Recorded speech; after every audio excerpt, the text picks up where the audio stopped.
So guys, welcome in the Addiction IS classes. So it is very proudful moment for India and Indians क्योंकि आज दिन में तकरीबन 2 बजे फ्रांस से ट्रैवल करके 7,000 किलोमीटर की दूरी तय करके 5 राफेल विमान भारत के अंबाला एयरबेस स्टेशन पे लैंड कर चुका है।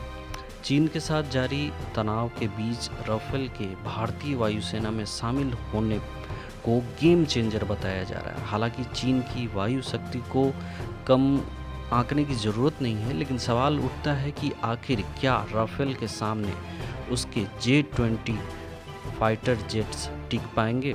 चलिए इसी पे डिस्कशन हम करते हैं। भारतीय वायुसेना के प्रमुख पूर्व air chief marshal VS Dhanoa ने कहा है कि चीन के साथ युद्ध की नौबत आती है तो राफेल बिना संदेह पूरा खेल बदल देगा।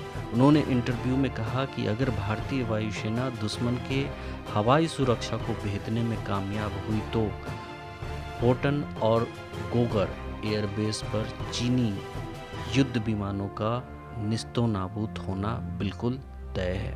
भारत को मिलने वाले राफेल फाइटर जेट का मुकाबला चीन ने अपने चेंदगू J-20 से किया है। दोनों ही विमान हर तरह के मौसम में काम कर सकते हैं।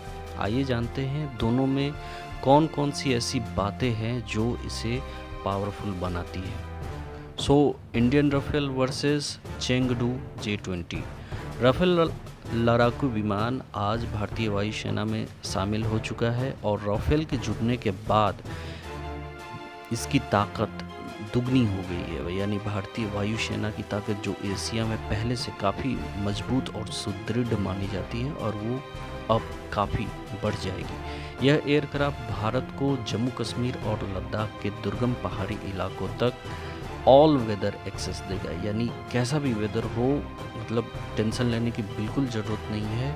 भारत किसी भी वेदर में, किसी भी मौसम में, किसी भी तरीके से टक्कर देने के लिए बिल्कुल सशक्त है, तैयार है। चीन और पाकिस्तान के साथ लगी सीमा पर इसकी तैनाती से भारत का एयर डिफेंस पहले से कहीं ज़्यादा मजबूत हो गया है। भारतीय राफेल के मुकाबले में चीन का चेंगदू J-20 और पाकिस्तान का JF-70 लड़ाकू विमान है, मगर ये दोनों ही राफेल के मुकाबले थोड़ा कमतर ही मालूम पड़ते हैं।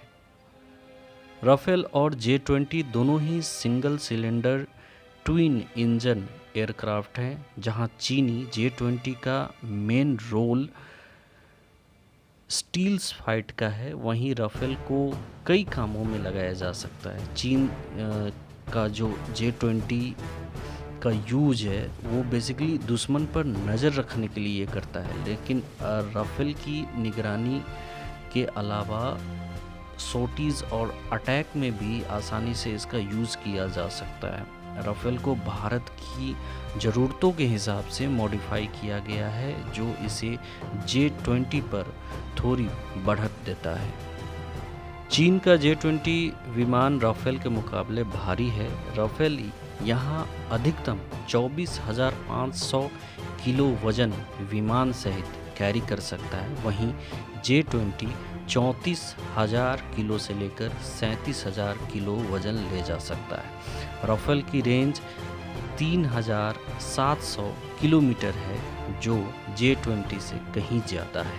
J-20 की बेसिक रेंज 1,200 किलोमीटर है, जिसे 2,700 किलोमीटर तक बढ़ाया जा सकता है।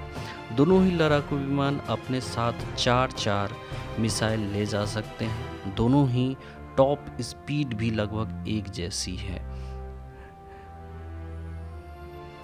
J-20 की लंबाई 20.3 मीटर से लेकर 20.5 मीटर के बीच में होती है।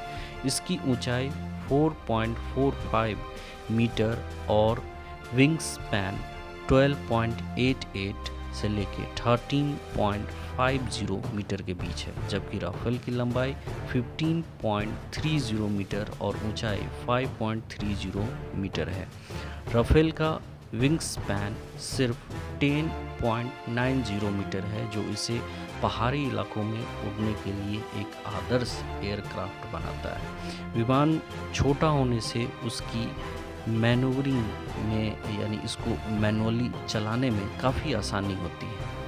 चीन के J-20 में इंटरनल कैनन लगा है, इससे AESA रडार लगा हुआ है जो ट्रैक सेंसर से लैस है।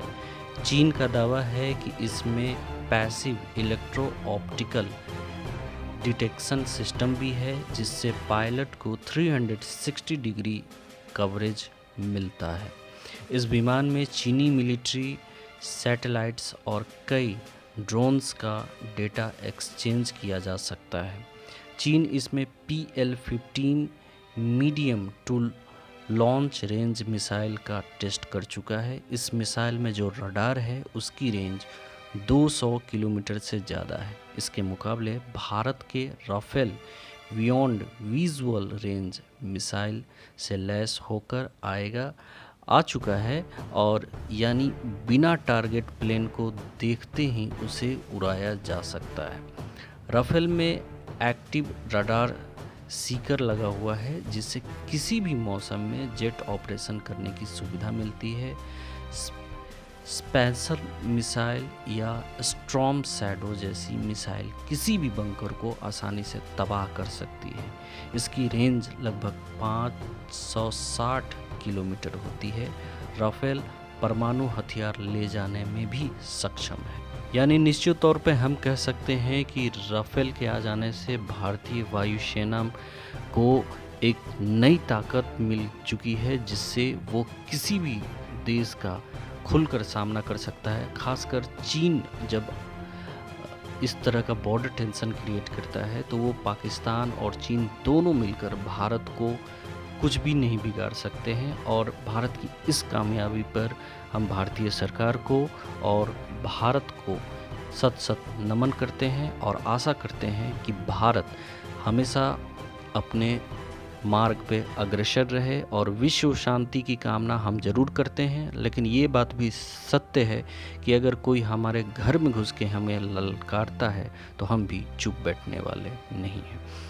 तो बताइएगा दोस्तों, आपको ये वीडियो कैसा लगता है। अगर आपको ये वीडियो पसंद आता है तो हमारे चैनल को सब्सक्राइब कीजिए, लाइक कीजिए और कमेंट कीजिए। आपके द्वारा किया गया कमेंट हमें साहस देता है ताकि हम आगे वीडियो बना सकें। Thank you.